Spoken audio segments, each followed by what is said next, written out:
should we pretend we're driving? We can have like a little screen back there that's moving. Okay, let's pretend. Let's do an impression of. Okay, we're driving. Normal. Now let's pretend that we're driving in Nova Scotia. So, Angela. Yes. Did you know that it's November? There's some clues.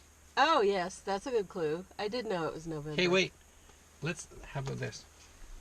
Any idea what month it is? Is it November? It is. That's right. It's November, and November is Picture book month. That's right. Oh, it's too bad we don't have a picture of that little logo. That's a cute logo. I wonder if we could superimpose it in right here.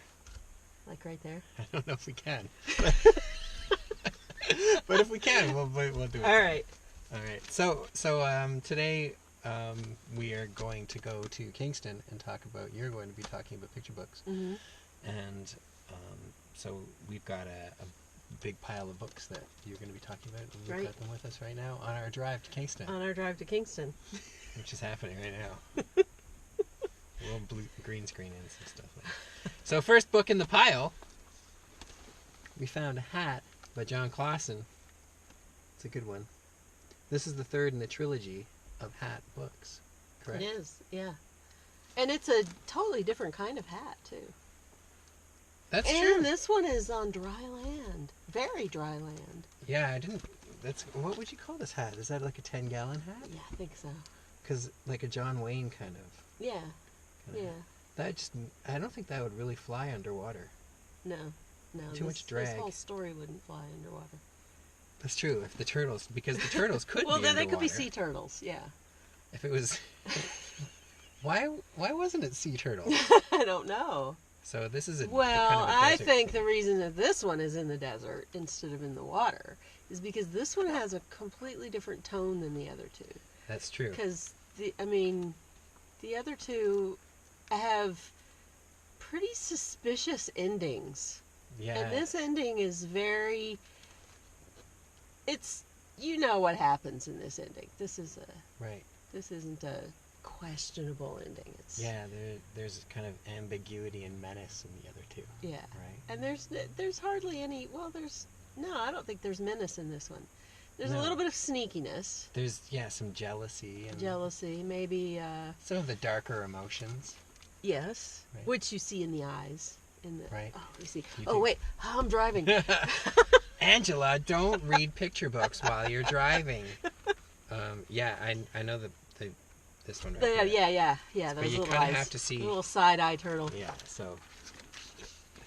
So at this point in the story, the two friends have found a hat, and they've decided, because there's only one, that they're just going to leave it there. The hat, because there's not enough for everybody.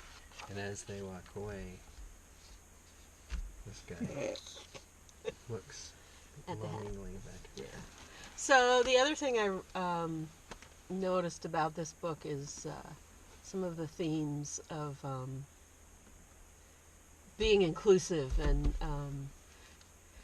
making sure that everybody has a hat.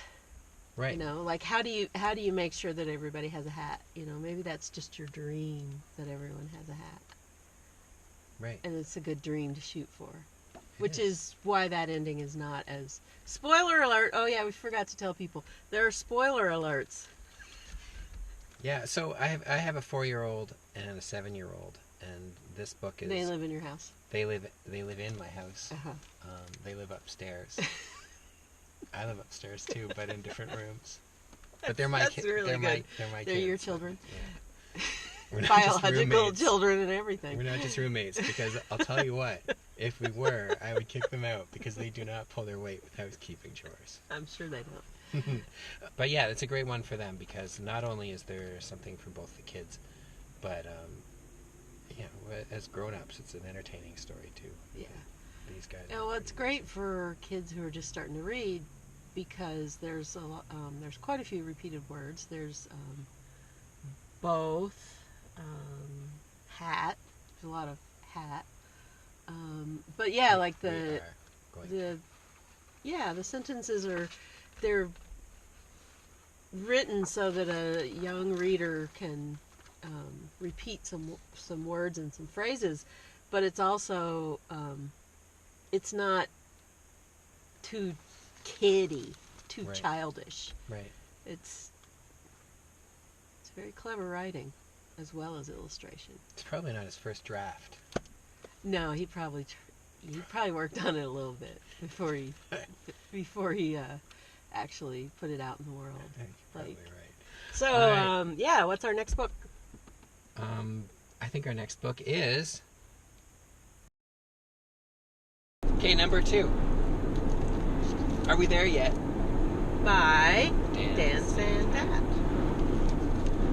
It's a good read. My book report. It's a good read. It's a good read. That one is one where you really have to practice. If you're going to share that in a story time or something, Yeah. you really have to practice because, again, spoiler alert, you have to turn the book around because time gets turned around. Right? The book doesn't just get turned around just because he can do that. It gets turned around because time gets turned around. Yes. And then you start moving in a different direction. So the mechanics, so you're actually turning, the story changes and you flip the book over and it goes in reverse for a while. It's amazing. It's tricky. So when you've got the book upside down, then you have to turn the pages backwards. Yes. Right? It's very tricky. And I've watched somebody read this cold for a story time. And it was fun to watch. Hey, I even practiced once before I did it, and I still couldn't get it right.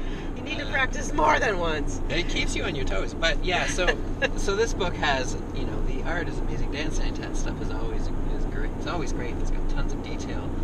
And that's one of the things I like about it, because you can spend a lot of time on a page like this. Like the spread doesn't have tons of text, but there's so much going on in the story, and my guys love that. Like first of all, there's, I was saying before, there's the Blade Runner thing going on, so I can drag my poor son down that rabbit hole. We're talking about Philip K. Dick and Harrison Ford and the director's cut of Ridley Scott's Blade Runner, while my daughter is looking for the monkeys yawning. It's perfect. I'm so glad the monkey yawning is in there for the people like Holly and I who are not interested in Blade Runner. Nobody. But then so as you can see, there's QR codes in here, and you said which actually work. Yeah, they do. I haven't tried that yet. But they don't need to, but they do. Right. So it's just another level of the story. I like the colors too. I like the way sort of the colors sort of change as the story changes. Right. You go through different parts of time, and the color scheme changes. Yeah, I didn't notice that. That's cool. And then the end pages are really clever. Very, very clever. Hey, and look at this. If we crop that just right, we could superimpose Dan Santat's picture of the 3 Dans, the time-traveling Dan Santats. Time-traveling Dan Santats in this car? In this car. Oh, wouldn't that be really cool. I don't know if you'd appreciate that. He did a really amazing promotion while he was working on this book. Right before the book was coming out, he was doing all these posts about how he went back in time because his book got printed upside down. Did you see any of those? Yeah, that's right. That was hilarious. And then he had to tell people he was only joking because people were getting really upset that his book had gotten... Yeah. I thought you were going to say they were upset that he figured out how to time travel. They would probably, they'd probably be upset about that too. So did you find Beagle in there yet? No, I didn't find Beagle. I just found Beagle. I'm not going to tell you. No. But show the secret cover, the underneath cover. So you see the present, which is, omnipresent in the story. Because it also... There's no present like the time. I don't know if you can see that, but so underneath the dust jacket, the book itself is a present, or a present. It's great. Which is so cool. It is. It's got dinosaurs, it's got cowboys, it's got pirates, Egyptians, future stuff. Egyptians. It's got it all. There's so much to talk about with this book. It's so well put together. That's typical Santat, I think. You know, there's all those levels and layers. Yeah. All right. Well, that was really fun. Yeah. And we will put a list of the books for people who have requested that. It'll be all in the text below. All right. I guess we should get back to work. I guess. It's a beautiful day here. It is a beautiful day in the valley. Maybe we should drive somewhere else. Ice cream?